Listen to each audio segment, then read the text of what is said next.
అంటే గండ్రా వెంకటరామారెడ్డి ఇప్పుడు కాంగ్రెస్లో ఉంటే బాగుంటుండే, మంచి పదవి వస్తుండే అని చెప్పి మీ భూపాలపల్లి నాయకులే అనుకుంటారు. ఇప్పుడున్న పరిపాలన చూస్తే మనం లేనందుకే మంచిదనే అభిప్రాయం నాకు. కాంగ్రెస్ రేవంత్ రెడ్డి చేతిలో పెట్టలేదు. రేవంత్ రెడ్డి అవగాహన రైతమంటారా, లేకపోతే గతంలో ఎప్పుడు మంత్రిగా కూడా చేయలేదు రేవంత్ రెడ్డి, లేదా ఎవరు మాట వింటలేడా? నాకే అన్ని తెలుసు అనుకుంటాడు. కాంగ్రెస్ పార్టీలో కూడా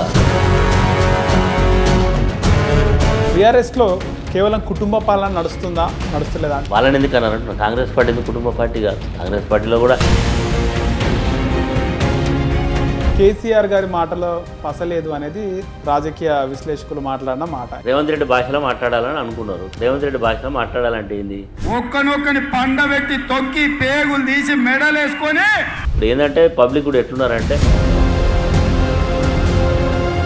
ఆంధ్రప్రదేశ్లో జగన్మోహన్ రెడ్డి, షర్మిల, సీను, తెలంగాణలో కూడా రిపీట్ అయ్యే అవకాశం ఉంటుందా సార్? కేటీఆర్కి, కవిత అందరికీ ఇట్లా ఉంటే బాగుండు, వీళ్ళు బాగా పంచాయతీ పెట్టుకుంటే బాగుండు అని చాలామంది కోరికలు ఉండొచ్చు. ఇది ఒక రకానికి మాట్లాడితే ఎవరైతారు?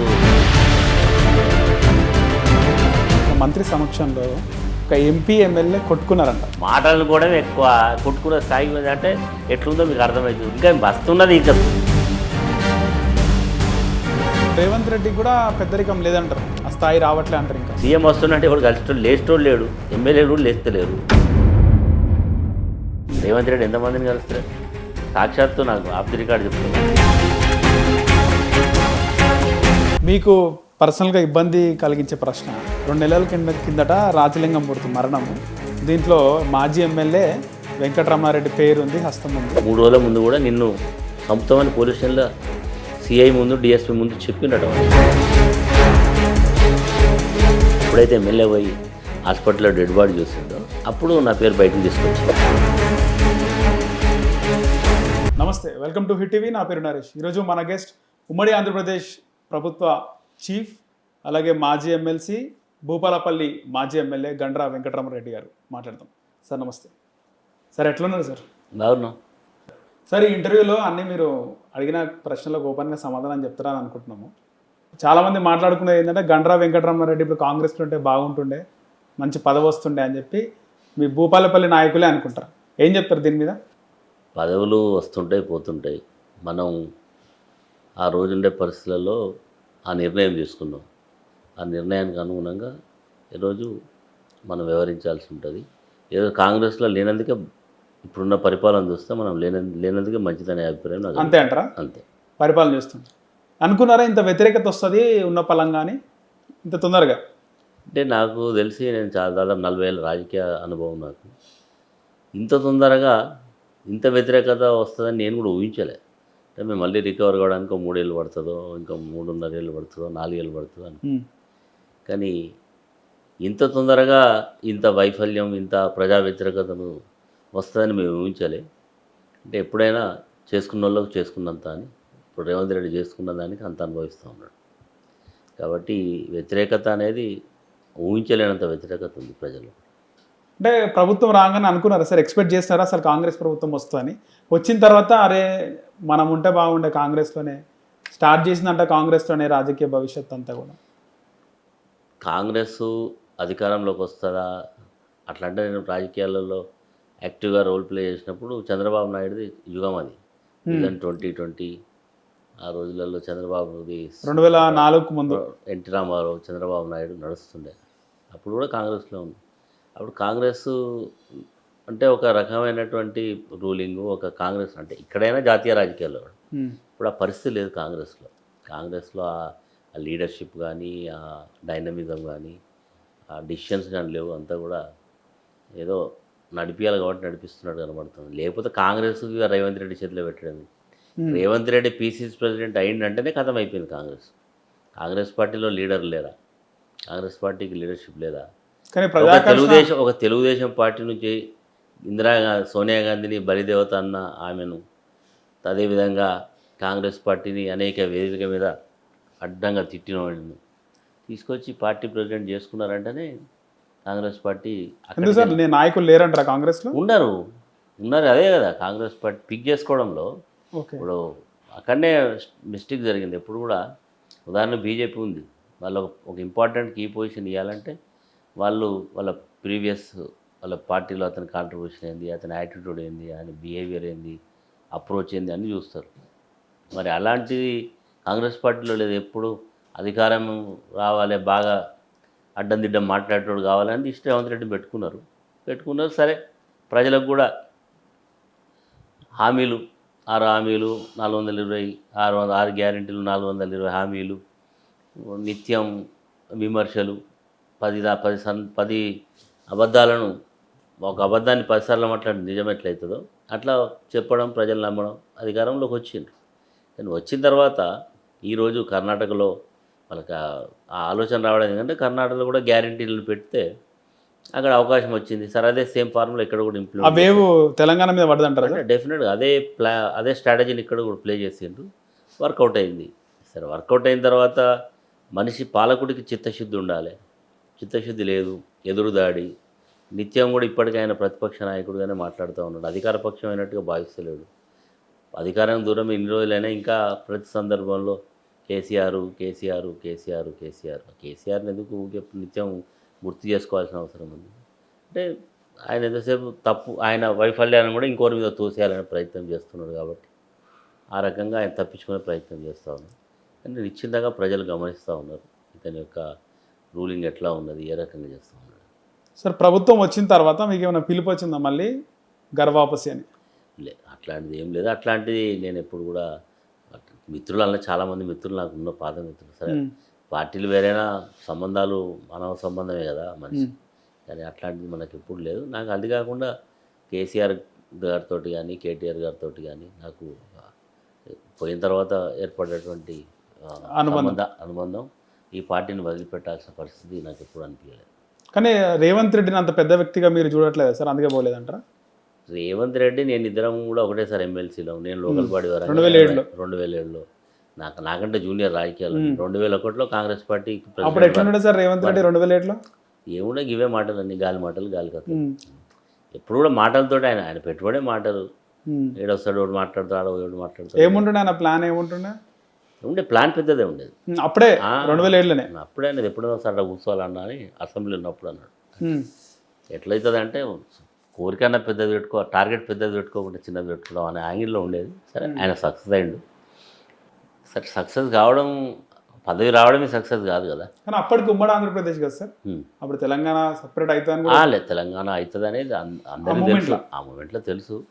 అది తెలంగాణ పీక్ స్టేజ్లో ఉంది, యాజిటేషన్. ఆ టైంలో డెఫినెట్గా తెలంగాణ స్టేట్ ఫార్మేషన్ అవుతుంది అనే ఒక భావన వచ్చేసింది. ఆల్రెడీ బిల్లు కూడా మేము ఉన్నప్పుడు అవుతుంది కదా. బిల్లు మేము ఇక్కడ అసెంబ్లీకి రావడం, అసెంబ్లీలో ఇంట్రడ్యూస్ చేయడం, మళ్ళీ దీన్ని డిస్కస్ చేసి సెంట్రల్ గవర్నమెంట్ పంపించడం అంతా మా టెన్యూర్లోనే జరిగింది కదా.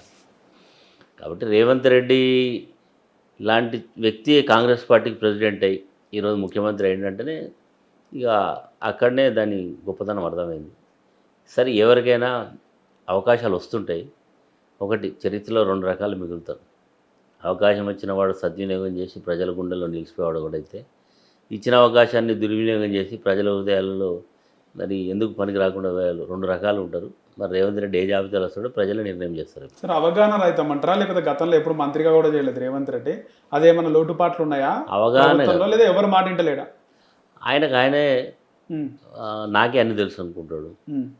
కాంగ్రెస్ పార్టీలో కూడా ఈవెన్ రాజశేఖర రెడ్డి ఉన్నప్పుడు కూడా ఒక డిసిషన్ తీసుకున్నప్పుడు ఒక కోర్ కమిటీ, ఒక నలుగురు కొంతమంది వ్యక్తుల యొక్క అభిప్రాయాలు ఆ రోజులలో కూడా ఉండేది. కానీ ఈ మధ్యకాలంలో ఆ పరిస్థితి లేదు.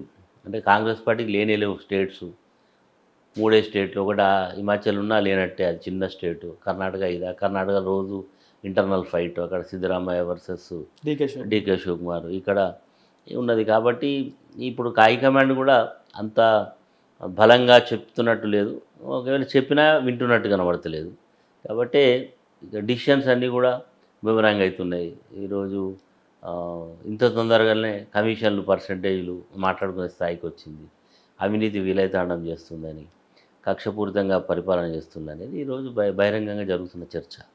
కాబట్టి రేవంత్ రెడ్డి అవకాశం వచ్చినప్పుడు ఎట్లుండాలంటే, ఇచ్చిన వాగ్దానాలు ఏంది, మన రూలింగ్ ఎట్లుండాలా, కేసీఆర్ కంటే బెటర్ ఉండాలా, కేసీఆర్ కంటే తొందరగా కేసీఆర్ని మరిపిస్తా అంటుండు కదా. కేసీఆర్ని మరిపిస్తే ఉట్టే మాటలతో మరొకరు పరిపాలనలో చూసిన తర్వాత నేను మర్చిపోతాను.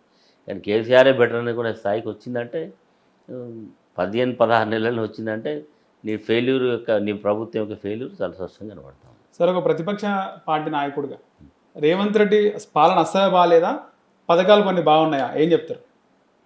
పథకాలు ఏమైనా కొత్తవి ఉన్నాయి ఆయన దాంట్లో? ఒక బస్సు, ఒక గ్యాస్ ఏమో ఫ్రీ గ్యాస్ కరెంట్ కూడా ఉంది కదా సార్, ఫ్రీ కరెంట్. ఎప్పుడు పెట్టిన పథకం కదా సార్. సరే ఫ్రీ కరెంటు ఇప్పుడు ఏముంది, అలా అన్ని లొసుకులు ఉన్నాయి. అలా కూడా ఫ్రీ పవరు ఎందుకు వరంగల్ ఇప్పుడు ఊళ్ళల్లో కూడా ఆర్థిక కార్డు మాట్లాడుకుంటే ఎవరు కడతారండి బిల్లు? ఆల్మోస్ట్ ఆల్ అందరూ బిలో పావర్టీ లైన్లో అందరూ కూడా ఫ్రీ కరెంటే వాడుకుంటున్నారు గతంలో కూడా. అదే అన్అఫీషియల్ ఉండి ఇప్పుడు ఆథరైజ్ చేసింది. బస్సులలో కూడా పెద్ద మహిళలే దాని రియాక్ట్ ఎందుకు ఎవడు పెట్టుకోనండి బస్సు ఫ్రీ, మా సీటు దొరకలేదు, మా సీటు దొరకలేదు, మా గౌరవం లేదు, మేము ఎప్పుడో ఒకసారి ఎక్కుతాం రెగ్యులర్గా, మళ్ళీ అలా ఉద్యోగస్తులకు ఉపయోగం అవుతుంది, పేదవాడికి ఉపయోగం అయితే లేదు అనే భావన కలుగుతుంది.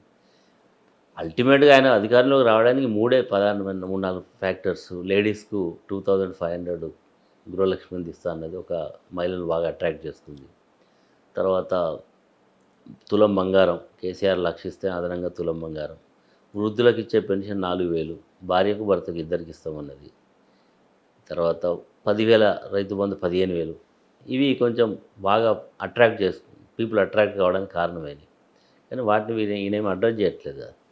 కాబట్టి ఎప్పుడు కూడా పెడతా అన్నప్పుడు ఆశపడతారు, అది చేయనప్పుడు అదే స్థాయిలో వ్యతిరేకత వస్తుంది. కాబట్టి ప్రభుత్వం ఈరోజు తీరును పెద్దగా పబ్లిక్ రిసీవ్ చేసుకోవడం లేదు. సార్ ఈ ఇంటర్వ్యూలో అన్నీ మీరు అడిగిన ప్రశ్నలకు ఓపెన్గా సమాధానం చెప్తారని అనుకుంటున్నాము. ముఖ్యంగా బీఆర్ఎస్లో మీరు ఉన్నారు, బీఆర్ఎస్లో కేవలం కుటుంబ పాలన నడుస్తలేదా అంటే ఏమంటారు? డెఫినెట్గా ఇది ఒక రీజనల్ పార్టీ. ఇప్పుడు అఫీషియల్గా నేషనల్ పార్టీగా పెట్టిన రీజనల్ పార్టీస్లో మనం బెంగాల్లో ఎవరు ఆమె పెట్టింది కదా పార్టీ, మమతా బెనర్జీ. డెఫినెట్గా కాంగ్రెస్ ఆమెదే ఉంటుంది. ఉదాహరణకు ఒరిస్సాలో బీజూ జనతాదళ్, అది కూడా అక్కడ నవీన్ పట్నాయక్ ఆయనదే నడుస్తుంది. తెలుగుదేశం పార్టీ చంద్రబాబుదే నడుస్తుంది, అలా కొడుకు నడుస్తుంది, పెట్టిన వాళ్ళది నడుస్తుంది. అదేవిధంగా తమిళనాడులో కరుణానిధి వాళ్ళదే నడుస్తుంది. ఇప్పుడు ఈవెన్ ఉత్తరప్రదేశ్లో పేరుకు జాతీయ పార్టీ నేషనల్ పార్టీ అనుకున్న సమాజ్వాదీ పార్టీ నడుస్తుంది. బీహార్లో లల్లూ ప్రసాద్ యాదవ్ పార్టీ పెట్టిండే వాళ్ళదే నడుస్తుంది. అట్లాంటిది ఈరోజు తెలంగాణలో కూడా కేసీఆర్ గారి ఒక లక్ష్యం కొరకు పెట్టిన పార్టీ ఇది. తెలంగాణ సాధన కొరకు పెట్టిండు, అది సాధించిండు. 10 years తెలంగాణ రాష్ట్రానికి ముఖ్యమంత్రిగా ఉన్నాడు. ఇప్పుడు ఈరోజు కుటుంబ పార్టీ అని ఊరికేనే అంటారు. ఎవరి దగ్గర స్టఫ్ లేకపోతే ఎవరు పబ్లిక్ యాక్సెప్ట్ చేయరు కదా. ఈరోజు కేటీఆర్ గారు ఆయన ఎమ్మెల్యేగా గెలిచిండు, మంత్రిగా పనిచేసిండు, ఈరోజు కార్యనిర్వాహక అధ్యక్షుడు ఉన్నప్పుడు ఇక ఫ్యామిలీ అందరి ఇది ఒక పొలిటికల్ ప్రాసెస్లో నడుస్తున్న పార్టీ. దానికి కుటుంబ పార్టీ అన్నా ఇది ఏ పార్టీ అని అనుకున్నా బయట వాళ్ళు ప్రతిపక్ష పార్టీలు చెప్పినా అల్టిమేట్గా రీజనల్ పార్టీస్ అంతా కూడా ఇప్పుడు కేసీఆర్ గారిదే అల్టిమేట్గా ఫైనల్ డిసిషన్ ఉంటుంది. కాబట్టి కేసీఆర్ గారిదే పెట్టిన పార్టీ కాబట్టి ఆయనదే ఉంటుంది. ఇప్పుడు ఉదాహరణ కాంగ్రెస్ పార్టీ ఉంది. కాంగ్రెస్ పార్టీ జాతీయ పార్టీ అయినా ఎవరిది నడుస్తుంది? సోనియా గాంధీ, రాహుల్ గాంధీ, ప్రియాంక గాంధీ, మర్యాద గాంధీ, వీళ్ళే కదా. కాంగ్రెస్ పార్టీకి ఏమైనా అతీతమా? ఇలా బీజేపీ ఉంది, నరేంద్ర మోడీ, అల్టిమేట్గా నరేంద్ర మోడీ, అమిత్ షా వీళ్ళదే కదా డిసిషన్స్.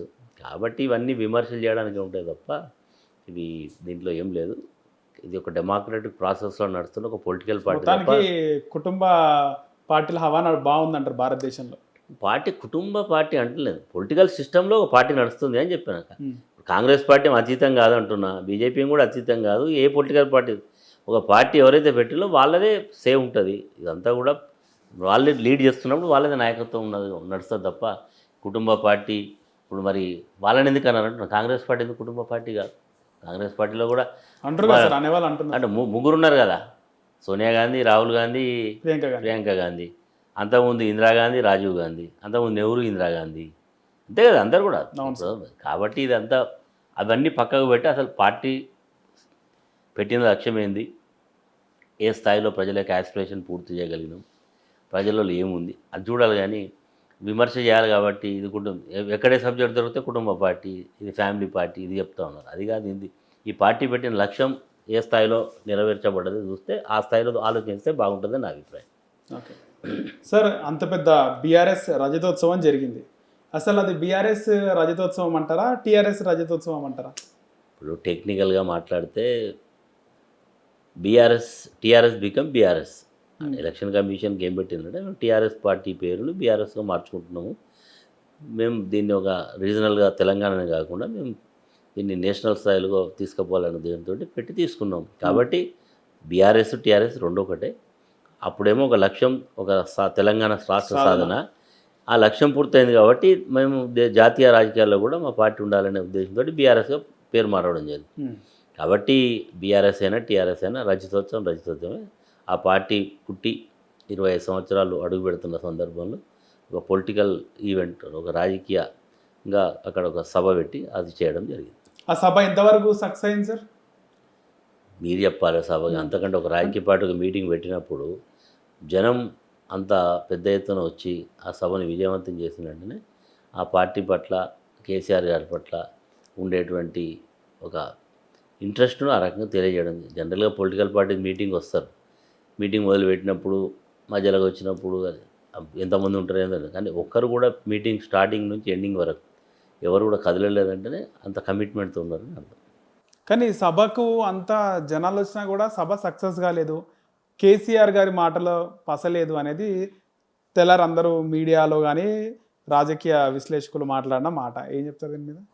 ఎప్పుడు కూడా అదొక 25 సంవత్సరాలు అడుగు పెడుతున్న సందర్భంలో పెట్టినటువంటి ఒక సభ. ఇప్పుడు పబ్లిక్ ఏం చూస్తారంటే రేవంత్ రెడ్డి భాషలో మాట్లాడాలనుకుంటున్నారు ప్రజలు.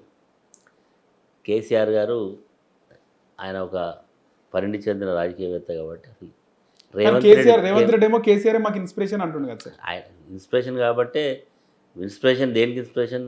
నిజంగా నువ్వు కేసీఆర్ను తో పోటీపడి నీ యొక్క స్కీమ్స్ ఇంప్లిమెంట్ చేయడంలో ఇన్స్పిరేషన్ ఉండాలి. కానీ ఆయన మరి చెప్పడం అట్లా చెప్తున్నాడు, కానీ కేసీఆర్ రేవంత్ రెడ్డి లెక్క మాట్లాడిండా? కేసీఆర్ లెక్కనే మాట్లాడాడు కదా. ఆయన పేరు కూడా ఎత్తలే. ఎందుకు సార్ సీఎం పేరు ఎత్తకపోవడానికి ఏం కారణం? ఏంటంటే సీఎం లెక్క లేడు, యాక్సిడెంటల్ సీఎం ఆయన. అంతేనా? అంతే, యాక్సిడెంటల్ సీఎం పేరు ఏమెత్తాడు ఆయన. కానీ ఎన్నికల ముందు రేవంత్ రెడ్డి ముఖ్యమంత్రి అవుతాడని ప్రజలు కూడా ఓటేసినారు కదా సార్. కేసీఆర్ అట్లా చెప్పిలా ఎన్నికల ముందు రేవంత్ రెడ్డి సీఎం అయితే కాంగ్రెస్ అఫీషియల్ గా ప్రకటించలేదు కానీ మరి అంతే. కాంగ్రెస్ పార్టీలో ఎనీథింగ్ పాసిబుల్. రేపు ఈయన ఉంటాడని గ్యారెంటీ ఉందా? ఈయన ఉంటాడని ఏం గ్యారెంటీ ఉందా? మీకున్న సోర్స్ ప్రకారం ఏముంది సార్? నాకేం తెలుసు, నువ్వు చెప్పాలి. అంటే వాళ్ళ పార్టీలోనే చెప్తుండ్రు. ఢిల్లీకి 50 సార్లు పోయి వచ్చిండు. దాదాపు 500 రోజులు, 556 రోజులలో 50 సార్లు 50 రోజులు ఆడనే ఉండొచ్చిండు. అంటే 10% ఆడే వేయండు. రోజు ఆయన ఢిల్లీ నాయకత్వాన్ని ప్రసన్నం చేసుకోవడానికి, ఆయన కుర్చీని కాపాడడానికి పోతుండే అని అంటుండ్రు. ఒక పక్క గోతులు తీసేటోళ్ళు నా వెనకనే ఉన్నారని ఆయనే చెప్పిండు. నాకు కుర్చీలో కూర్చుందామని చూస్తున్నారని ముఖ్యమంత్రి చెప్పిండు కదా, నేను చెప్పిన మాట కాదు. అంటే ఆయన ఎంత అభద్రతా భావంతో పరిపాలన చేస్తుండని దానికి ఒక ఇండికేషన్. రేవంత్ రెడ్డి పరిభాషణ. తర్వాత నిన్న మొన్న చిట్చాట్లు చెప్పిండు, నాకు హైకమాండ్తో ఏం లేదు, అంతా బాగానే ఉంది. అట్లా చెప్పిండంటేనే ఏదో ఉందని కొంచెం కాలం హాయ్ అన్నట్టే కదా, అంతే కదా. కాబట్టి రేవంత్ రెడ్డి పరిపాలనను కేసీఆర్ గారు ప్రస్తావన చేసిండు. ఆయన పేరెత్తకుండానే ఈ ప్రభుత్వం అదొక స్ట్రాటజీ సార్ కేసీఆర్ గారిది. స్ట్రాటజీ ఏముంటుంది? ఇప్పుడు ఈ పేరెత్తి ఆయన స్థాయిలో ఎత్తాలనుకోలేదు, ఎత్తలేదు. 2 రకాలు. అంటే ఆ ప్రభుత్వాన్ని జనరల్ ప్రజా తీర్పు కదా సార్. ప్రజా తీర్పు అందుకొరకు ఏమన్నా ప్రజా తీర్పు గౌరవించింది కదా. ప్రజా తీర్పును గౌరవించను, ప్రతిపక్ష పార్టీగా ఉన్నాం, ప్రతిపక్ష పాత్ర పోషిస్తాము. ఈ ప్రభుత్వానికి తప్పకుండా మేము ప్రజా తరఫున ఉంటాము కూడా చెప్పిండు కదా. మేము ఏం బాధపడకండి, రాబోయేది మళ్ళీ మనం వస్తాం, డెఫినెట్గా ఈ ప్రభుత్వానికి ఏదైనా వ్యతిరేకత చేస్తే మనం పోరాటం చేద్దాం, నేనే వస్తా, ముందుకు వస్తా, కలిసిపోదామని చెప్పిండు కదా. ఇంకా అంతకంటే ఏం చెప్తాడు? ఇప్పుడు ఏంటంటే పబ్లిక్ కూడా ఎట్లున్నారంటే రేవంత్ రెడ్డి భాషలో మాట్లాడాలని అనుకున్నారు, కానీ కేసీఆర్ గారు కాబట్టి కేసీఆర్ భాషలో మాట్లాడాడు. గతంలో కూడా ఆయన భాషలోనే మాట్లాడింది కదా సార్. ఇవే మాటలు గతంలో కూడా మాట్లాడు. పేగులు తీసి మెడకేసుకుంటాను ఎప్పుడు కళ్ళు గుడ్లు మొన్న మాట్లాడిన మాటలే గతంలో కూడా మాట్లాడి ఆయన అంతే. అదే ఆయన చెప్పిండు, అదే స్థాయిలో మాట్లాడు. ఇప్పుడు ఏమనుకుంటారు అంటే ఇప్పుడు రేవంత్ రెడ్డి భాషలో మాట్లాడాలంటే ఏంది? గుడ్లు తీస్తా, పేగులు తీస్తా, తొక్కుతా, వాణి దొక్కుతా, వీడిని దొక్కుతా. మేము పడగొడతామండి. గతంలో అన్నారు కదా ఊరికేనే గతంలో మీ పార్టీ ఎమ్మెల్యేలు అన్నారు కదా, అరే పడగొట్టమని ప్రజలు కోరుకుంటున్నారు అని చెప్పిండు. ప్రభుత్వాన్ని పడగొట్టే మార్గం లేదా అని అంటున్నారు. కామన్ మ్యాన్ ఎక్కడ పోతాం మేము అరే క్యాష్ సాబ్ ఏంది భయ్ ఇట్లుంది ప్రభుత్వం ఏందంటే అవును భయ్ ఏసీలో అనుభవించిన 3.5 ఏళ్ళు ఇంకా అరే ఏమైనా మార్గంలో ఈ గవర్నమెంట్ పోతే బాగుండు అది ఎందుకే బా చేసి అన్నిట్లలో ఫెయిల్యూర్ ఉంది మొత్తం మాకు అన్ని రకాలుగా ఇబ్బంది వస్తుంది అని భావన ఒక సగటు ఓటర్కి వచ్చిందంటే అదే అభిప్రాయానికి ఇట్లా అనుకుంటున్న సోషల్ ప్రజలని మీడియా కూడా బాగా బీఆర్ఎస్ పబ్లిసిటీ చేస్తుంది కదా సార్, ఉన్నది లేనట్టు కూడా లేదు ఉన్నది లేనట్టు మన హెచ్సివిలో ఒక దగ్గర జింకలు పికాక్లు నెమలిలు ఎగురుతుంది అంటే లేవా అంటే అంత దగ్గర నుంచి అది ఇప్పుడు ఏ ఫోటో. నేను ఒకసారి పోయినా అక్కడ యూనివర్సిటీకి పోయినా పోతే జింకలు తిరుగుతున్నాయి, జింకలు ఎందుకు జింకలు ఉన్నాయి, నెమళ్ళు ఉన్నాయి, అదే ఇంత సిటీకి దగ్గర ఉన్నాయి అని అంటే అవన్నీ న్యాచురల్గా డెవలప్ అయినాయి ఉన్నాయి. ఇప్పుడు మరి ఎందుకు ఒక మరి మనకంటే ఇల్లు ఉంటుంది అని జింక ఎడవై ఉండాలి, అది అడవిలో జరిగేది ఉంటుందా? కుక్కలు పీక తినాయి చచ్చినాయి, నెమళ్ళు జాతీయ పక్షి అది ఎక్కడ ఉండాలి? కాబట్టి ఆయన చేసిన దాన్ని డెఫినెట్గా ఎక్స్పోజ్ చేస్తారు. ఆపోజిషన్ రోల్ ఏంది మాది, ఉన్నదాన్ని ఫోటో పెట్టడం తప్పేం కాదు కదా, దాన్ని మేము ఉన్నది లేనట్టు కొన్ని క్రియేట్ చేసినారు ఏమన్నీ బయటపడ్డది కదా సార్. లేదు సరే నీకు ఫోటో దొరకవచ్చు, నాకు ఆడ నిజంగా నెమళ్ళు బయటకు వచ్చినాయి, ఆడ జింకలు బయటకు వచ్చినాయి, అవే జింక నువ్వు ఫోటో తీసినప్పుడు నాకు అది కనబడ్డది, నీకు కనబడకపోవచ్చు, నా కెమెరాలో అది చిక్కింది, నీ కెమెరాలు చిక్కలే, అది క్రియేషన్ అన్నట్టు అనలేవు కదా. అక్కడ ఉన్నాయా కూడా బయట పెట్టింది సార్. ఒకేసారి నెమలలు జింకలు వెనక నుంచి బుల్డోజర్ వచ్చి తవ్వేది అన్ని ఒక దగ్గర ఎందుకు ఉంటాయి? ఏది ఉంటే ఉండొచ్చు, టెక్నాలజీ మీలాంటి ఎవరైనా తీసి పెడితే నేను పేస్ట్ చేయొచ్చు, అది పెద్ద ఇష్యూ కాదు కదా. వాస్తవంగానైతే అక్కడ ప్రాక్టికల్గా జింకలు ఉన్నాయి, నెమళ్ళు ఉన్నాయి, అక్కడ వాస్తవంగా బుల్డోజర్లు వచ్చినాయి, ఇవన్నీ వాస్తవాలే కదా. సరే ఇట్లా జింక రాగానే బుల్డోజర్ రాకపోవచ్చు, అది మొత్తానికైతే జింకలు ఉరకడం, నెమళ్ళు ఉరకడం, బుల్డోజర్లు రావడం ఇదంతా ఫ్యాక్ట్ కదా. కాబట్టి టైం ఏజ్ కదా సార్, కొన్ని రోజులు రేవంత్ రెడ్డికి ఎందుకంటే 6 నెలల నుంచి టార్గెట్ స్టార్ట్ చేశారు. అట్లా మేమెందుకు మేము ఎప్పుడు చెప్తున్నాం, ఇచ్చిన మాట మీద నిలబడిపోయి నువ్వే చెప్పినావు కదా, దేవుళ్ళ మీద ఒట్టు డేట్లు చెప్పింది నువ్వా మేమా? నువ్వే ఎవడ ముఖ్యమంత్రి ఒట్లు పెట్టుకోమని చూసినావా, చెప్పినావా? దేవుని పోతే వరంగల్కి వస్తే భద్రకాలం వంటివి, యాదిగుట్ట పోతే లక్ష్మీనరసింహస్వామి, కరీంనగర్ పోతే ఇంకో దేవుడు, ఇక్కడ రాజన దేవుడు అంటే ఇంకొకడు, ఏ దేవుని పేరు పెడితే నన్ను నమ్ముళ్ళు అంటే పార్లమెంట్ ఎలక్షన్లు ఓట్లు వేయించుకుంటే, మళ్ళీ మొన్న 26 జనవరి అంటివి, మార్చి 1 అంటివి, మార్చి 31 అంటే నువ్వే పెడుతున్నావు డేట్లు, మేము పెడతలేము. ఆ డేట్లనే అదే ఉన్న మాట. ముఖ్యమంత్రి అంటే ఒక జీవో, ముఖ్యమంత్రి అంటే ఒక ఆర్డర్, నువ్వు ఓట్లు పెట్టుకునేది మా తెలంగాణ స్టేట్ ఇజ్జత్ తీస్తున్నావు అని మా బాధ కాదు. ఒట్లు పెట్టుకోక ఉన్నది చేయమంటున్నాం. లేనట్టు సార్ మొత్తం ఈ 5 ఏళ్ళు కూడా ఉండాలని కోరుకుంటున్నాము. ఎందుకు ఉండనియేమో, ఆయన మంచిగా పరిపాలన చేయాలని కోరుకుంటున్నాం. ఆయన పరిపాలన ఇచ్చిన మాట మీద నిలబడి అందరికీ ప్రజలకు ఇచ్చిన వాగ్దానాలు అమలు చేయాలని కోరుకుంటున్నాం. చేయకపోతే డెఫినెట్గా అడుగుతాం. అడగాల్సిన బాధ్యత కూడా లేదా మా మీద. ప్రతిపక్ష పార్టీ ఏంది, ప్రజల పక్షాన ఉండాలి, ప్రజలకు ఇచ్చినటువంటి వాగ్దానం అమలు చేయాలని మేము కోరుతాం. డెఫినెట్గా ఆ పని చేస్తాం. మొన్న రీసెంట్గా ప్రొఫెసర్ నాగేశ్వరరావు బీఆర్ఎస్ బీజేపీలో విలీనం అయ్యే అవకాశాలు ఉన్నాయని మాట్లాడినాడు ఒక వీడియోలో, ఏమంటారు దాని మీద? ప్రొఫెసర్ మంచి నాగేశ్వర్ గారు మంచి రాజకీయ విశ్లేషకుడు, కానీ అట్లా ఆయన బేస్లెస్గా మాట్లాడతాడని నేను అనుకోను. ఆయన మరి ఏ కంటెస్ట్లో నేను నిన్నలే మొత్తం అంటే అట్లేమో ఎందుకు విలీనం అవుతుందండి? ఏం అవసరం ఉంది? ఈ పార్టీకి ఒక స్థిరమైనటువంటి ఓట్ బ్యాంక్ ఉంది, స్థిరమైనటువంటి లీడర్స్ ఉన్నారు, స్థిరమైన నాయకుడు ఉన్నాడు. ఇది ఎవరి మీద డిపెండ్ అయ్యేది కాదు. ఎందుకు బీఆర్ఎస్ పోయి బీజేపీలో కలవాల్సిన అవసరమే ఉంది? అంతా కూడా అసందర్భమైనటువంటి మాటలు తప్ప ఇల్లేముండదు. ఆయన ఏ రకంగా మాట్లాడి నేను చూడలేదు, అట్లాంటిది ఉండదు. ఈ పార్టీ డెఫినెట్గా తెలంగాణ అస్తిత్వం కొరకు, భారతదేశ రాజకీయాలలో వచ్చేటువంటి భవిష్యత్తులో జరిగే రాజకీయ మార్పులకు కేంద్రబిందువుగా ఉంటుంది, డెఫినెట్గా పనిచేస్తుంది. మొన్న జరిగినటువంటి బీఆర్ఎస్ సభకు సంబంధించి చాలా వరకు కూడా కేటీఆర్ని ప్రెసిడెంట్ చేసే అవకాశం ఉంటుందని చాలామంది నాయకులు అనుకున్నారని, సార్ నిజమేనది? కేసీఆర్ ఆల్రెడీ ప్రెసిడెంట్, నేను వర్కింగ్ ప్రెసిడెంట్ ఉన్నాడు కదా. అలా ఆ సభది అధ్యక్షుని కొరకు పెట్టిన సభ కాదు, ఒక రజతోత్సవ సభ. పట్టాభిషేకం కూడా అవుతుంది. ఏది పట్టాభిషేకం? ఏదైనా రాజకాలమా పట్టాభిషేకం? కానీ అవన్నీ ఏముండవు, పట్టాభిషేకాలు గిట్టాభిషేకాలు ఏముండవు. కేసీఆర్ గారు అధ్యక్షుడు, ఈయన ఒక 6.5 అధ్యక్షుడు.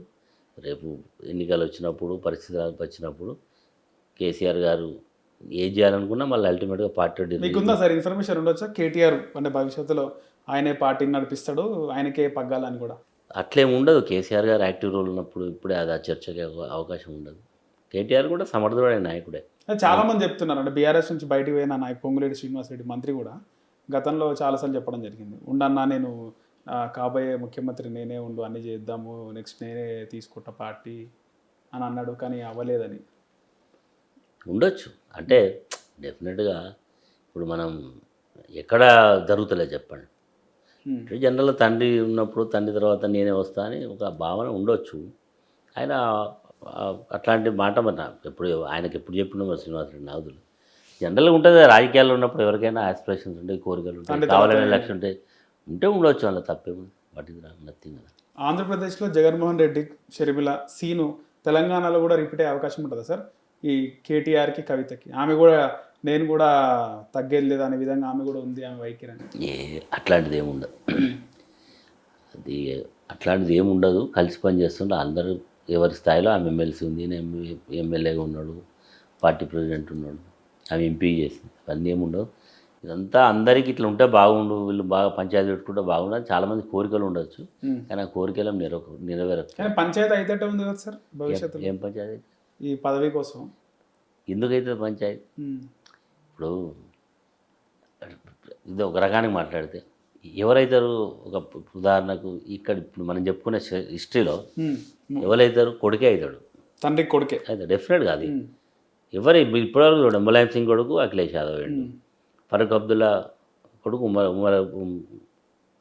వాళ్ళ కొడుకు ఉమర్ అబ్దుల్లా అయ్యిండు, అయిందాగా లేదా?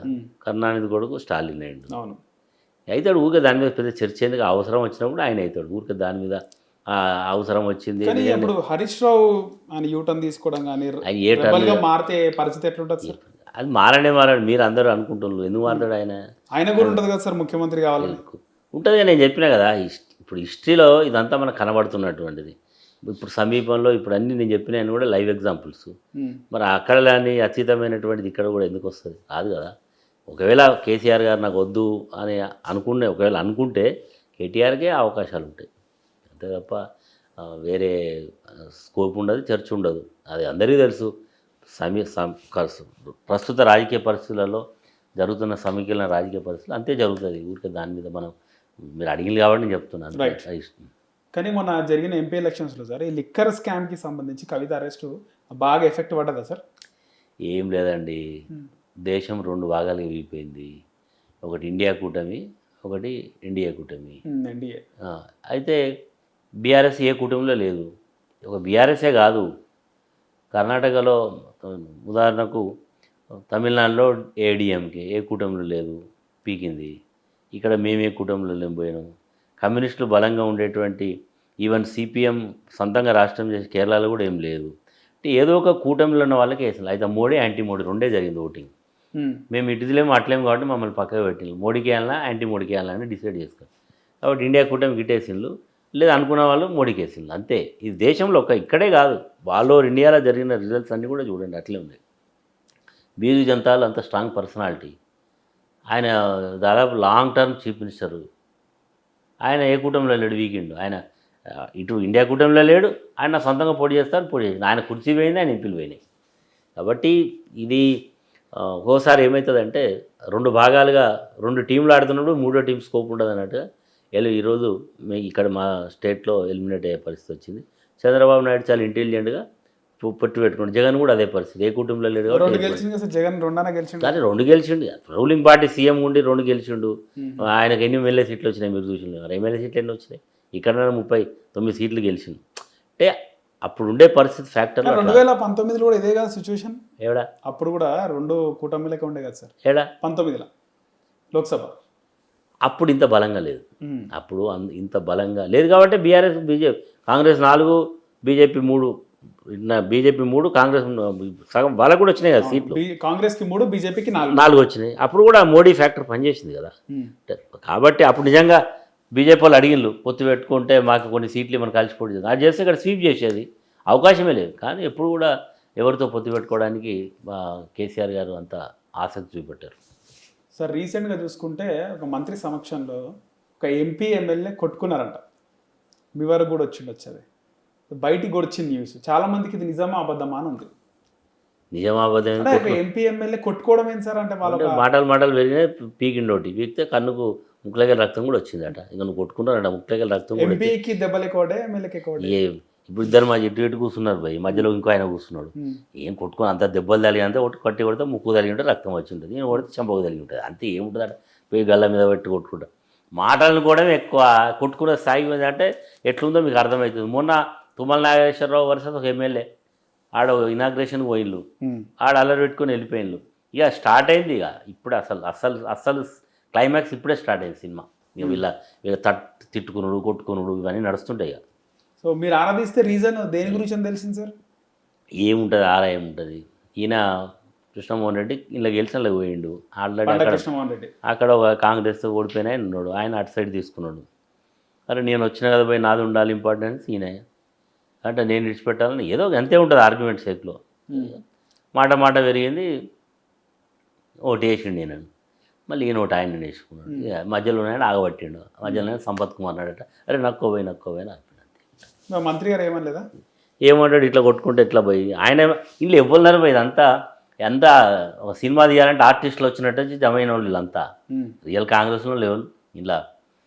వీళ్ళంతా ఏంటంటే ఆ టైంకి అంతా కలిసిన వాళ్ళు, వీళ్ళకి ఎవరికి కమిట్మెంట్ లేదు. మళ్ళీ ఇది ఫెయిల్యూర్ సినిమా అంటే ఎవడు ఎక్కడ పోతాడో రేపు మీరు చూస్తుండండి. ఈ దుకాణం బంద్ అయ్యేటప్పుడు మళ్ళీ పోయి ఎక్కడెక్కడ వాళ్తాయి ఈ పక్షులని పోయి చూస్తుండండి మీరు అన్ని. వీళ్ళందరూ కమిట్మెంట్ ఉన్న వాళ్ళు కాదు, ఉంటారని నమ్మకం కూడా లేదు. సో రేవంత్ రెడ్డి కూడా పెద్దరికం లేదంటారు, ఆ స్థాయి రావట్లే అంటారు. ఇంకా పెద్దరికం మీరు విజువల్ చూడండి. క్యాబినెట్ మీటింగ్ అయితే సీఎం వస్తున్నట్టు ఎవరు కలిసి లేచేటోళ్ళు లేడు, ఎమ్మెల్యేలు కూడా లేస్తలేరు. అంటే పెద్దరికం ఏ స్థాయి ఉందో మీరు అర్థం చేసుకోండి. నేను కూడా పబ్లిక్ లైఫ్ సీఎం అంటే ఆయన మనకి ఇష్టం లేకపోయినా కుర్చీకి ఆయన ఉండే హోదాకి గౌరవం ఇవ్వాలి. ఎవరు లేతలేరు, ముచ్చట్లు పెట్టుకోండి, ఇట్లా కాళ్ళు ఒప్పుకుండా ముచ్చట్లు పెడతాం, అంత పెద్దరికం ఉంది ఆయన. ఇదే మాట సార్, అంటే ఆ కుర్చీకి ఆ హోదాకి గౌరవం ఇవ్వాలన్నారు. సేమ్ ఇక్కడ కేసీఆర్ గారు కూడా ఇవ్వాలి కదా సార్ ఆ కుర్చీకి. ఎవరికి ఆ కుర్చీకి గౌరవం ఇచ్చిండు కదా, ఇచ్చిండు కాబట్టి అంటే పేరు తీయకుండా ఎందుకు ఇస్తాడు, ఎందుకు అంటే తీయాలి మరి. మీకు కావాలి కేసీఆర్ లేచి రేవంత్ రెడ్డి ఈ కడుపులో పేగులు తీస్తా, నీ గుడ్లు వీక్తా, నేను పొడుస్తా ఇడుస్తా అంటే మంచిగా ఉంటుందా? ఆయన ఉందాగా మాట్లాడిండు. ఇంకా వస్తున్నది, ఇంకా సినిమా స్టార్ట్ కాలే. మీరు మొన్న చూసిన ట్రయల్, ఇంకా అసలు సినిమా ముందున్నది, ట్రైలర్ సినిమా ఉన్నది, అసలు సినిమా ముందున్నది, అక్కడ చూపెడతాడు ఏందో. ఇప్పుడు ఆయన ప్రతిపక్ష నేతగా కేసీఆర్ గారు ఆ ఫామ్ హౌస్లో ఉండడం ఎంతవరకు కరెక్ట్ అంటారు సార్? అరే ఎవరికి ఏదో ఒక వ్యాపకం కావాలి, ఏదో ఒకటి చేయాలి. రోజు వచ్చి మాట్లాడాలా? ఇప్పుడు ఎప్పుడు మాట్లాడాలా? కొత్తగా మీరు మాట్లాడిన తొందరపడుతుంది పోయి ఏడాది కూడా కాలేదు, కేసీఆర్ అవుతలేడు నిన్నదాకా మళ్ళీ ఇటు పక్కన ఉంటుంది. కాబట్టి ఆయన ఏదో ఒక రకంగా ఆయనకుంటే స్ట్రెస్ను, ఆయనకుంటే దాన్ని ఆ రకంగా వ్యవసాయం చేసి ఒక వ్యవసాయ బిడ్డ, రైతు బిడ్డ కాబట్టి అట్లా నడిపిస్తున్నాడు. దానికి కూడా తప్పుపడితే ఎట్లా మనం మరి ఏం చేయాలి? రోజు వచ్చి తామికిత్తా అనలేడు కదా, ఆయన ఒక స్థాయి లీడర్ కదా. కాబట్టి ఆయన అక్కడ ఉండి వ్యవసాయం చేస్తున్నాడు.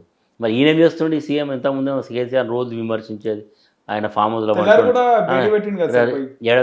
జానారెడ్డి కేశవరావుతో అదే కాదు అదే పెడతాడు. జానారెడ్డికి ఆయన వాళ్ళు ఏమన్నాడు, ప్రగతి భవన్ ప్రజాభవన్ చేస్తా, రోజు అర్జీలు తీసుకుంటా, ఆడ మంత్రులను పెడతా, నేను కూర్చుంటా పొడుస్తా అన్నాడు. ఆరంభ శూరత్వం 4 రోజులు చేసిన దుకాణం బంద్ అయిపోయింది.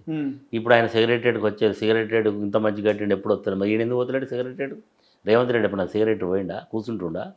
మాటలు చెప్పడం మస్తుగా, ఎంతమంది ఎమ్మెల్యేలు మంది ఇంటర్వ్యూలు ఇస్తుండే ఈయన ఎమ్మెల్యేలు కలవడం, మంత్రులు కలవడం, కేసీఆర్ని విమర్శించాడు. రేవంత్ రెడ్డి ఎంతమందిని కలుస్తాడు? సాక్షాత్తు నాకు ఆఫ్ ది రికార్డ్ చెప్తున్నా, ఒక సీనియర్ మంత్రి కలవడానికి అపాయింట్మెంట్ అడిగితే దాదాపు 15 నెలల రోజులు అడిగితే అపాయింట్మెంట్ ఇస్తలేడట. సీనియర్ మంత్రి ప్రధానమంత్రి సీఎం కలిసి మాట్లాడేది ఉందంటే నో అపాయింట్మెంట్. మీరు అన్నట్టు ఆ రోజు చైర్లకి ఆయన కూడా లేవలే అనుకుంటా. ఎవరు లేవలే అవన్నీ నేను చెప్తాను. మీరు విజువల్స్ కనబడి ఎవరు లేవలే, ఒక్కడు కాదు అందరూ లేవలే. నేనేం అందరు ఎవరు లేవలే, ఒక్క మనిషి కూడా లేవలే. కనీసం లేచినట్టు కూడా యాక్షన్ చేయాలి.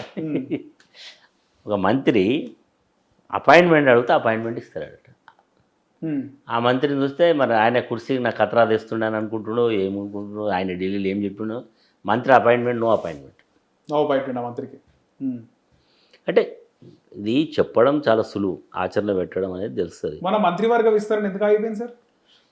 మీకున్న ఇన్ఫర్మేషన్ ప్రకారం ఎందుకు ఆగిపోయిందంటే అడిగేటోళ్ళు 10 మంది 15 మంది, ఆడ ఉన్నాయి 6 ఖాళీలు. ఈయన ఒక పేరు చెప్తాడు రేవంత్ రెడ్డి, బట్టి విక్రమార్క ఒక పేరు చెప్తాడు, ఉత్తమ్ కుమార్ రెడ్డి ఒక పేరు చెప్తాడు, జానారెడ్డి ఒక పేరు చెప్తాడు. ఈ చెప్పే పేర్లలో ఎవరికి ఏకాభిప్రాయం వస్తలేదు. అది కదిలిస్తే తినతెట్టం కదిలించినట్టు ఇంకెందుకు వచ్చిన పిల్లలాట ఉన్నది పెట్టి నడిపిద్దామని నడిపిస్తుంది. హైకమాండ్ అట్లా ఇస్తున్నది. ఇట్లనే నడుపుతుంటారు మీరు చూడలేదు. నడిపి ఆఖరికి అసలు ప్రాణానికి అసలు ప్రాణం పోతుంది, కొత్త కృష్ణుడు వస్తాడు రాసి పెట్టుకొని. ఈ 5 years లోపేనా సార్ లేకపోతే అంటే 5 ఏళ్ళ దాకా నువ్వు కాసి ఉన్నదా? క్యాబినెట్ ఎక్స్పాన్షన్ జరుగుతలేదంటే ఇండికేషన్ ఏంటంటే ఏదో సంథింగ్ రాంగ్ ఏదో ఉంది ఇంకా ఉందనే లెక్క, అది కాంగ్రెస్ లెక్క అన్నట్టు. అది అంతే, కాంగ్రెస్లో సీల్డ్ కవర్ లో పేరు వస్తుంది అంటారు అయితే. వస్తుందో లేకపోతే ఏకాభిప్రాయం వస్తుందా? సీఎం పేరు ఈయన అందరూ ఒప్పుకున్నారు, రేవంత్ రెడ్డి ఒప్పుకోలేదు కదా. అల్టిమేట్గా పేరు వస్తుందో ఏమొస్తుందో ఇవాళ యాజ్ యూజువల్గా వచ్చేదైతే సీల్ కవర్ పేరే. ఓకే సార్, ఇప్పుడు విజయశాంతికి హోమ్ మినిస్టర్ ఇస్తారని కూడా బాగా వినబడ్డది. అది కూడా ఏమైనా ఎఫెక్ట్ ఉండొచ్చా? అది కూడా ఏంటిది సినిమా విజయశాంతి ఓసే రామలమ్మ సినిమా చూసినట్ట? ఇది రియాలిటీ. అంటే ఆమె ఉద్యమంలో ఉన్నది కీలక ఏమని ఉండొచ్చండి. ఆమె అసలు ఒక రకంగా ఏం తెలుసు అంటారా? తెలుసు అని అంటలే నేను. అంటే ఇప్పుడు మనం మాట్లాడితే మళ్ళీ నాకేం తెలుసు అంటాడా మాట్లాడతారు. అంటే సినిమా జీవితం వేరు, రాజకీయ జీవితం వేరు. ఒక మంత్రి అసలే అనుభవం లేని వాళ్ళు అక్కడ క్యాబినెట్లో ఉన్నారు, అనుభవం వాళ్ళు తక్కువ ఉన్నారు. ఈ పరిస్థితులలో మళ్ళీ ఒక మంత్రివర్గంలో తీసుకుంటాను కాకుండా హోం శాఖ కూడా డిసైడ్ చేసి, ఎవరు డిసైడ్ చేయాలి? బయట ఇట్లాంటి మీడియాలో వచ్చేట కథనాలే. నాకు తెలిసి విజయశాంతిని క్యాబినెట్లో తీసుకునే అవకాశం ఉండదని నా వ్యక్తిగత అవకాశం ఉండదు. ఎందుకంటే మనం అనుకునే యాంగిల్లో వాళ్ళు ఎందుకు ఆలోచిస్తారు? వాళ్ళు ఆలోచించే యాంగిల్ వేరే ఉంటుంది. వివేక్కి రాజగోపాల్ రెడ్డికి వచ్చే అవకాశం ఉంటుంది సార్? అయిపోయింది కదా వాళ్ళిద్దరికి. రాజగోపాల్ రెడ్డికి ఇవ్వాలంటే వెంకటరెడ్డిని తీయాలనేది ఒకటి demand. Vivek almost all Revanth Reddy ఆయన బుధం మీద పెట్టి కొడుతున్నాడు కదా. మాదిగా పంచాయతీ పెట్టించిండు రేవంత్ రెడ్డి, మాది ఎమ్మెల్యేతో ఉత్తరాలు రాయించిండు, పంపించిండు. మరి వాళ్ళు కలిసి మాదిగా కమ్యూనిటీకి ఇవ్వాలని చెప్పిండు. రేవంత్ రెడ్డి తెలియకుండా ఉత్తరాలు రాస్తారా? రేవంత్ రెడ్డికి ఆయన వచ్చుడు ఇష్టం ఉన్నట్టు లేదు కాబట్టి ఇదంతా నడుస్తున్నది. కాబట్టి ఆయనది అవుట్. ఇక ఇంకో ఆయన ఎమ్మెల్యే నేను రాజీనామా చేస్తాను భయపట్టిస్తుండు. ఇంకో ఆయన రంగారెడ్డి జిల్లా ఎమ్మెల్యే ఆడిస్తే మాకియాలి రంగారెడ్డి. ఇంకో ఆయన పేరు ఏం పేరు, ఇంకో ఆయన కూడా రామ్మోహన్ రెడ్డి, ఆయన ప్రయత్నం. అంతా ఇది నడుస్తూనే ఉంటుంది కదా. 5 ఏళ్ళు ఇదే కథ నడుస్తుంటుంది, ఇదే ఉంటుంది. సరే, ఇది రజతోత్సవం అంటే బీఆర్ఎస్ ఆవిర్భావ దినోత్సవమే. ఆవిర్భావ దినోత్సవం అంటే పార్టీ ఆశయాలకు అప్పట్లో సహకరించిన వాళ్ళ పెద్దలు ప్రొఫెసర్ జయశంకర్ కానీ, కొండ లక్ష్మణ్ బాబుజీ, వీళ్ళ పేర్లు చెప్పాల్సి ఉంటుంది నార్మల్గా. ఆయన ఇల్లును కూడా ఇచ్చింది కదా పార్టీ ఆఫీస్కి అప్పట్లో. వాళ్ళ పేర్లు కూడా చెప్పలేదు సార్ కేసీఆర్. మీరు ప్రతిసారి పేర్లు చెప్పాలి, ప్రతిసారి వాళ్ళని అది కీలక సమావేశం. ఇప్పుడు ఆయన జయశంకర్ని గుర్తుపట్టిండు కాబట్టి ఆయన పేరు మీద ఒక జిల్లా పెట్టిండు, ఆయన పేరు మీద ఒక యూనివర్సిటీ పెట్టిండు. కొండ లక్ష్మణ్ బాబుజీ గౌరవించిండు కాబట్టి వాళ్ళ నా స్థాయిలో గౌరవించింది. ప్రతి మీటింగ్లో మళ్ళీ రెడ్డి ప్రతి సందర్భంలో పేర్లు చెప్పాలంటే అది ఒక 1 hour 55 minutes స్పీచ్లో అవన్నీ చెప్పాలంటే సాధ్యం కాదు. మనం ఆ వ్యక్తులను ఎట్లా గౌరవించినాం, ఏ రకంగా చూసుకున్నాం అనేది లెక్క తప్ప ప్రతి సందర్భంలో మన ఆయన పేరు చెప్పుకుంటూ తిరుగుతున్నా. మన ఆయన నాకు జీవితం ఇచ్చిండు, ఊరికైనా మన ఆయన పేరు ఇది, మన ఆయన ఇట్లా చేసిండు అట్లా చేసిండు చెప్పాం కదా. ఆయన ఇచ్చిండు, ఆ గౌరవం మర్యాద పెట్టుకుంటాం. అంతేగాని ఊరికే మా తండ్రి మా మామ లేదు అని చెప్పారు కదా. ఎవరైనా చదువు చెప్పిన గురువు సందర్భం వచ్చినప్పుడు చెప్తారు. చెప్పింది కాబట్టి ఎవరికి ఇచ్చే గౌరవం వాళ్ళకి ఇవ్వడం జరిగింది. ఆ కోణంలో వాళ్ళు చూడాలి కానీ ఇంకో కోణం చూడాల్సిన అవసరం లేదని. సార్, కులగణనకు సంబంధించి బీసీ కులగణ కానీ ఎస్సీ రిజర్వేషన్ కానీ ఇవి కూడా చాలా కీలక అంశాలు ఇప్పుడు అసెంబ్లీలో ఫార్వర్డ్ చేసి కేంద్రానికి పంపడం జరిగింది. దీనికి సంబంధించి కేసీఆర్ ఈ మాటలు ఎక్కడ ప్రస్తావించలేదు. ఏమంటారు దీనిపైన? అంటే వాళ్ళు కాంగ్రెస్ పార్టీ ఎన్నికల మేనిఫెస్టోలో పెట్టుకున్న దాన్ని ఈరోజు వాళ్ళు సరే దీనికి పైసా ఖర్చు లేదు, అల్టిమేట్గా బీసీలను ఏదో ఓన్ చేసుకోవచ్చు అనే దాంతో వాళ్ళు ప్రయత్నం చేసింది. సాక్షాత్ వాళ్ళ పార్టీ ఎమ్మెల్సీ చెప్పిండు కదా, ఏం పోషకాలు పెడతా అన్నాడు. ఏం పోషకాలు పెడతాను, కులగణన సరిగా జరగలేదు మరి ఇంకా అంటే అర్థమైంది. అలా చిత్తశుద్ధి లేదు, అలా ఏం పసలేదని చెప్పకనే చెప్పిండు. ఇక మళ్ళీ దాన్ని రియాక్షన్ దృష్టి పెట్టుకొని మళ్ళీ ఏదో సవరణ అని మళ్ళీ సెకండ్ టైం ఇచ్చిండు. అయినా అల్టిమేట్గా ఎస్సీ రిజర్వేషన్ కోసం సార్, ఎస్సీ రిజర్వేషన్ ఇది చాలా సంవత్సరాల నుంచి జరుగుతున్న పోరాటం. ఇది అల్టిమేట్గా సుప్రీంకోర్టు జడ్జిమెంట్ తోటి జరిగింది. వర్గీకరణ ఏబిసిడి జరిగింది, అలా బీసీలలో అంటే జరిగింది, తప్పేం లేదు. అది నిజంగా కూడా వాళ్ళు చేస్తున్న పోరాటం న్యాయ పోరాటం. మాదిగలకు సామాజికంగా గ్రామీణ ప్రాంతం లేదు, ఎస్సీలలో 2 వర్గాలు ఉంటాయి. మాల వాళ్ళు కొంచెం అడ్వాన్స్ ఉంటారు, మాది వాళ్ళు కొంచెం తక్కువ ఉంటారు. వాళ్ళ పేరు మీద రిజర్వేషన్లన్నీ వీళ్ళు కొట్టేస్తున్నారు అనేది వాళ్ళ అభిప్రాయం. ఇప్పుడు వర్గీకరణ చేయడంతో వాళ్ళకి వీళ్ళకి వస్తాయి. కాబట్టి ఎవరి ప్రయోజనాలు కాపాడుకుంటారు. సరే, మీకు పర్సనల్గా ఇబ్బంది కలిగించే ప్రశ్న, 2 నెలల కిందట రాజలింగమూర్తి మరణము, దీంట్లో మాజీ ఎమ్మెల్యే వెంకటరామారెడ్డి పేరు ఉంది, హస్తం ఉంది అనేవి వార్తలు వచ్చినాయి. దీనిపైన మీరు కూడా స్పందించారు, నాకు దానికి ఎలాంటి అసలు సంబంధం లేదని చెప్పి. గతంలో మీ వరకు ఇలాంటివి వచ్చినాయో, వాళ్ళు అప్రోచ్ కావడం కానీ ప్రత్యర్థులు అప్రోచ్ కావడం కానీ? ఇప్పుడు అట్లా కాదండి, రాజలింగమూర్తి అనే వ్యక్తి నా ఫాలోవరే. లాస్ట్ ఎలక్షన్స్లో నాతో తిరిగిండు.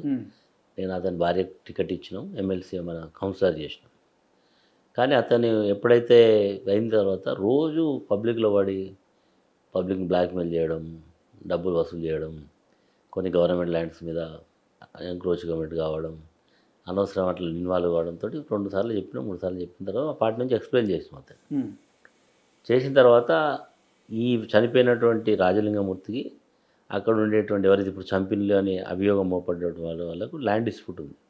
అది పోలీస్ స్టేషన్కి ఎదురుగానే, పోలీస్ స్టేషన్లో కూడా పంచాయతీలు అయినాయి.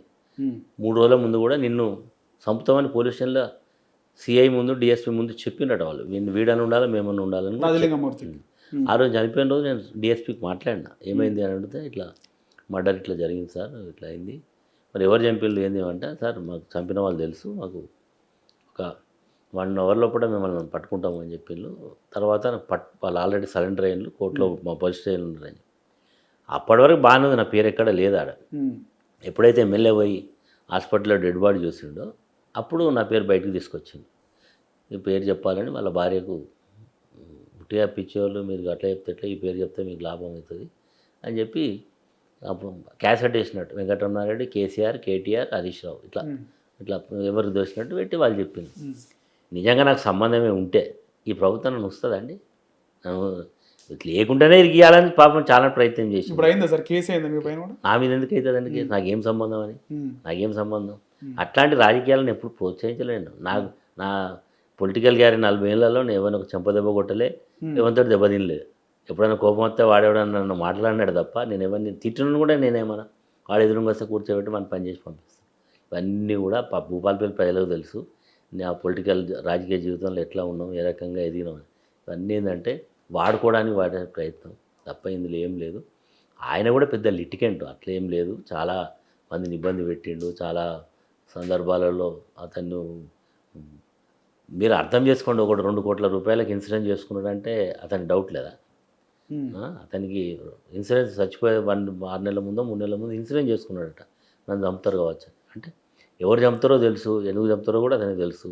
చంపిన వాళ్ళు అర్ధగంటలో వచ్చి పోలీస్ స్టేషన్లో సలెండర్ అయింది అంటే నేను అన్నట్టు ఊరికేనే అంటియడానికి ట్రై చేసిండు.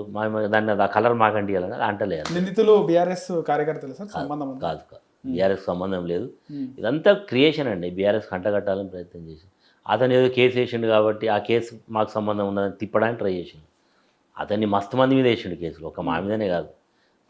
ఇప్పుడున్న ఎమ్మెల్యేని కూడా వ్యతిరేకంగా ఇంటర్వ్యూలు ఇచ్చిండు. ఎమ్మెల్యే కూడా వేస్ట్, ఇతను కూడా లాభం లేదని. మరి అతను ఇప్పుడున్న ప్రస్తుత ఎమ్మెల్యే మీద కూడా మాట్లాడాడు. కాబట్టి రాజలింగమూర్తి హత్యకు మాకు ఎలాంటి సంబంధం లేదు, మా పార్టీకి ఎలాంటి సంబంధం లేదు. మా పార్టీ నాయకులను కూడా కావాలని అందులోకి లాగే ప్రయత్నం చేసింది. కానీ రేపు నిజం నిలకడమే తెలుస్తుంది. రేపు తీర్పులో న్యాయస్థానంలో పూర్తిగా విషయాలన్నీ కూడా బయటకు వచ్చేస్తాయి. సరే, అలాగే మీరు వైఎస్ రాజశేఖర రెడ్డి గారు రాజకీయాల్లో ఉన్నప్పటి నుంచి అప్పుడే మీ అంటే ఒక లీడర్గా కాకుండా ఒక ప్రజాప్రతినిధిగా కెరీర్ ప్రారంభమైంది సార్.